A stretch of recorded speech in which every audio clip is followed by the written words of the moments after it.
जगन्नाथ। प्रदीप्त किशोर स्वाई ये जो आराधना एकाडेमी आनुकूल्य रे नृत्य एवं संगीत प्रतिभार महाकुंभ को आयोजन करछंती एथिरे तांको जेते धन्यवाद देले बा जेते प्रशंसा कले भी कम हबो। निरवच्छिन्न भाव रे पिलांक कंठरे संगीत को सृष्टि करिवार जो उन्मादना तांक भितरे मु देखिची ताहा अवर्णनीय। आज जो डॉक्टर रामहरि दास गुरु जहाँ को आपण देखिले सी तो पर्वत भली व्यक्तित्व जहाँ को कंठर लहर जी शुणी सी विमुग्ध हो जाए। जमी गोटे झरनाटे पहाड़ उपर झरिकी आसला बेले तार जो रिदिमेकाली से आसे जो कलकल निनाद करी से भली से कंठरे जिते गीत गाँधी प्रायतः समस्ते शुणी थे आपण मैंने विशेषकर सी जिते आहा धनुर्धर वीरवर धनु सरकी नथिला कर बोलती से संगीत रे हृदय तंत्री भितर स्पंदन जागृत हो जाए। तेणु यही जड़े टावरिंग पर्सनालीटी पहाड़ पर व्यक्तित्व तांकर उपस्थिति एठी अच्छी। मु तो आशा करुँची सी आहरी 20 वर्ष संगीत गाँतु आउटे सुस्थ भगवान कर दियंतु।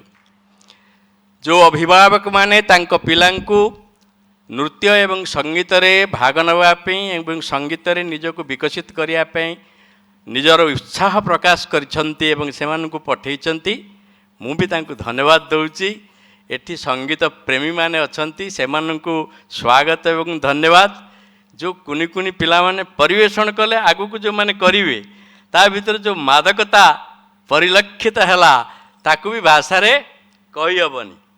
बुढ़ा हेलुणी आमे आ बेसी आगु को जीवा भले हमर नाही। पिला माने जते आगु को जिवे सेते भल लागिवो।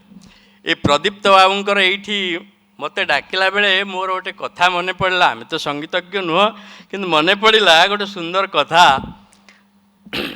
रघुपति आज्ञा घेनाई सिरे अंगदादी जेते कपि प्रवीरे बसिले बारण राजी पृष्ठ रे मदवारी हारा जगंडू क्षरे से शैलू जेन्हेनी झर जे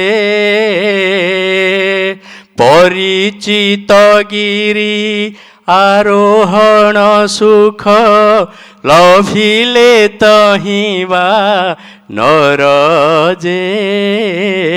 एटा ऋषिकुल्या राग पिला माने आषाढ़ शुक्ल वाणी रे गीतटे गाइथिले। एठी बोलिली जेतबेले श्रीरामचंद्र फेरिकी आसिले लंकार रावण को निधन करी तांकर अयोध्या रे स्वागत करने समय रे ये जो बानर एवं भल्लुक माने तांको सहित आसीतिले सेमानक सब हाथी पिठी रे बसिया पे कहले। बानर माने हाथी मानकर गंडरू जो मदबारी धारा क्षरित होउथिला ताकू देखिक भाविले हाथीटा गोटे पहाड़ एवं एथुरु झरणा झरुछि। तेणु परिचित गिरी आरोहण सुख रभिले तहु बानर। पूर्वर प्रवर्षण पर्वत रे बा अन्य जोटी सुवल पर्वत रे श्रीराम को सहित रही जो आनंद अनुभव करथिले वर्तमान अयोध्या रे हाथी पिठरे बसी से आनंद अनुभव कले। बहुत दिन तले प्राय 4 वर्ष तले मु निर्देशक थिली विभाग रे प्राय प्रति सप्ताह रे सभा समिति आयोजन होता किछि किछि कहवाक पड़ुतला बा एठी उपस्थित रहिवाक पड़ुतला ताकू भूल जाइथिली। आज प्रदीप्त बाबूंकर यही आयोजन रे पुणी परिचित गिरी आरोहण सुख लभिले तही बानरे। तेणु अनुभूत हैला जेमति पुणी संपर्क सेतु रे आमे पुणी जोड़ी हेकि रहिछु। प्रतिभा गोटे एमिति जिनिस किछि अंश रे या होछि जन्मजात आउ अनेकांश रे या होछि साधना द्वारा परिवर्धित हुए। समस्तंकर टोन बा कंठ एका प्रकार हबनी। सेही 7टी स्वर बा शुद्ध कोमल तीव्र भेदरे 12 कुहाजीव सेही 7टी स्वर मध्यरे कंठ प्रयोग करिवार जो उच्चांग परिप्रकाश ता केवल अभ्यास द्वारा ही संभव होता है। बिनाभ्यास विसंग विद्या अजीर्णे भोजनं विष। अभ्यास नथिले विद्याटी विषवत मने हुए। अजीर्ण अवस्था खाद्य पदार्थ मध्य खाइबा को इच्छा हुए। तेणु जेतिकी जेतिकी प्रैक्टिस ସେତିକି ସେତିକି କଣ୍ଠ ଏ ଭିତରେ ନୂତନତ୍ୱ ସୃଷ୍ଟି ହେବ। ସେଇ କଣ୍ଠସ୍ୱରକୁ ତାରି ଭିତରେ ମିଶେଇକିରି କାନକୁ ପବିତ୍ର କରିହେବ। କାନରେ ସେ ସଙ୍ଗୀତ ବାଜିଲେ ଯେମିତି କୁହାଗଲା, ସହି କେବା ଶୁଣାଇଲା ଶ୍ୟାମ ନାମ, କାନେର ଭିତର ଦିଆ ମରମ ଦହି ଲୋଗୋ। ତେଣୁ କାନ ଭିତର ଦେଇକିରି ମର୍ମସ୍ଥାନ ହୃଦୟ ମଧ୍ୟରେ କମ୍ପନ ସୃଷ୍ଟି କରିବାର ଶକ୍ତି ଗଳାରେ ସେତେବେଳେ ଆସିବ ଯେତେବେଳେ ଆମେ ପ୍ରାକ୍ଟିସ୍ କରିବୁ। ଖାଲି ପ୍ରାକ୍ଟିସ୍ ନୁହଁ, ଗୋଟେ ଉପଯୁକ୍ତ ଗୁରୁ ଦରକାର, ଯିଏକି ଆପଣଙ୍କ କଣ୍ଠଟା କେଉଁଠି ଅଛି, ଆପଣଙ୍କର ସାଟା କେଉଁଠି ଅଛି, କେଉଁଠୁ ଗୀତ ଗାଇଲେ ଆପଣ ତାର ସପ୍ତକକୁ ନେଇପାରିବେ, ମନ୍ଦ୍ର ସପ୍ତକୁ ଆଣିପାରିବେ। ଏ ଶିକ୍ଷାଟି ଜଣେ ଉପଯୁକ୍ତ ଗୁରୁ ହିଁ ପ୍ରଦାନ କରନ୍ତି। ସଙ୍ଗୀତ ପାଇଁ ସାଧନା ଏବଂ ଗୁରୁଙ୍କର ଆବଶ୍ୟକତା ଅଛି। ଏଇଠି କହିବା କଥା, ସମସ୍ତେ ଗୋଟେ କଳାକାର ଜୀବନ ବିତେଇବାକୁ ଇଚ୍ଛା କରିପାରନ୍ତି ବା ନ କରିପାରନ୍ତି, କିନ୍ତୁ ପିଲାମାନେ ଗୀତ ଶିଖିଲେ, ଗୀତ ବୋଲିଲେ ତିନିଟା କଥା ହେବ। ପ୍ରଥମ କଥାଟି ହେଉଛି ପିଲାମାନଙ୍କ ସ୍ୱାସ୍ଥ୍ୟ ଶାରୀରିକ ଏବଂ ମାନସିକ ଦୁଇଟା ଯାକ ଠିକ୍ ରହିବ। ସଙ୍ଗୀତ ଅଭ୍ୟାସ କରିବା ଦ୍ୱାରା ବାୟୁ ଚଳାଚଳ ଏତେ ସୁନ୍ଦର ହୁଏ, ଶ୍ୱାସ ରୋଗ, ମସ୍ତିଷ୍କ ରୋଗ ଏସବୁ ପ୍ରାୟ ପାଖକୁ ଆସେ ନାହିଁ।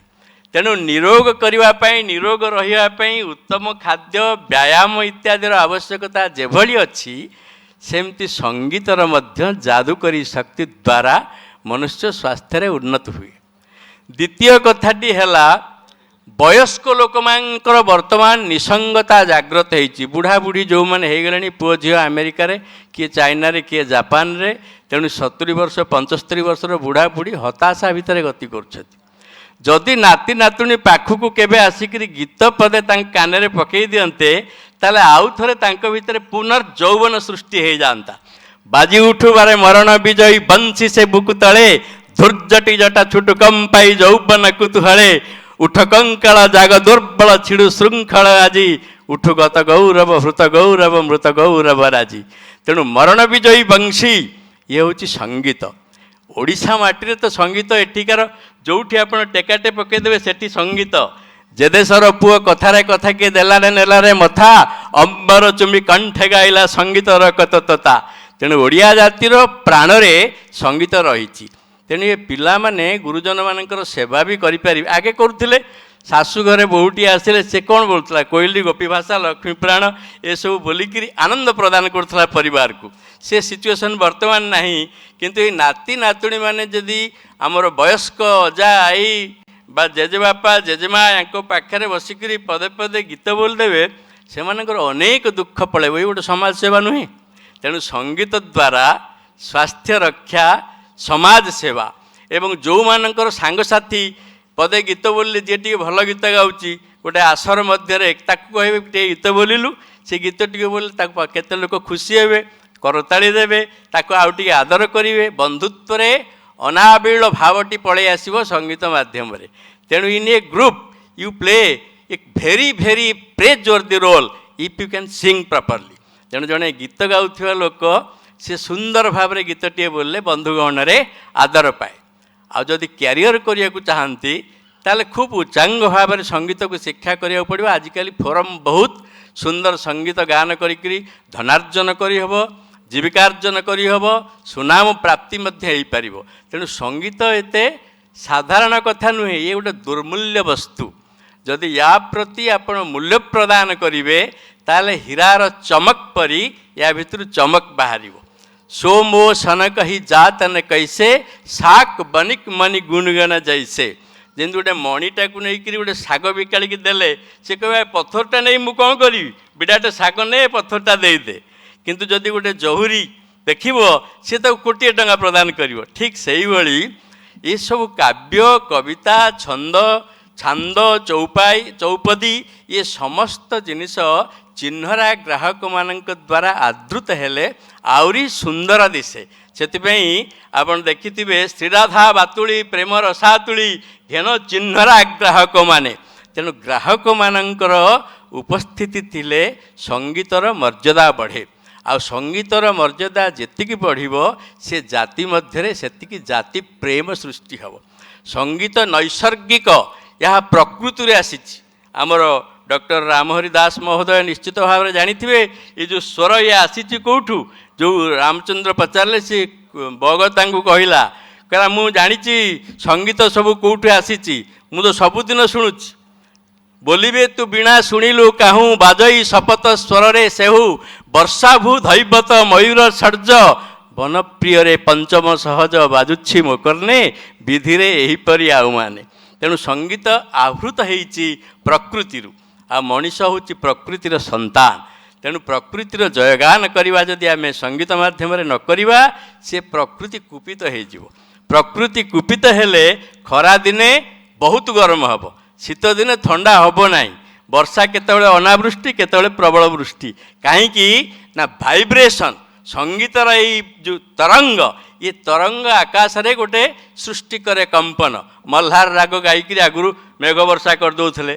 दीपक रागिणी गायिकी दीपटा लिभिला दीपटा को जड़ाई दौले तेणु ये जो जिनस संगीत को साधना पिला माने कले देश सेवा करिपारिबे निजर स्वास्थ्य भल रखिपारे परिवार व्यक्ति की सुखी करें समाज रे प्रतिष्ठा लाभ करें ये जो महार्घ जिनसटी को पिला माने ग्रहण करछंती एवं प्रदीप बाबू तांकर निष्ठा द्वारा पिला मानकु शिक्षा दौरान या मते आनंद दवा सह आपण मानकु निश्चय आनंद देइथिवो मु आशा करुच्ची यही पिला माने सुंदर एवं प्रतिष्ठित कलाकार हेकरी आम मानकु एमती आह्लादित करिवे समस्तंकर मंगल कामना करी अनुष्ठान दीर्घजीवी हबार इच्छा प्रकाश करी मोर वक्तव्य को एठी रखुची धन्यवाद।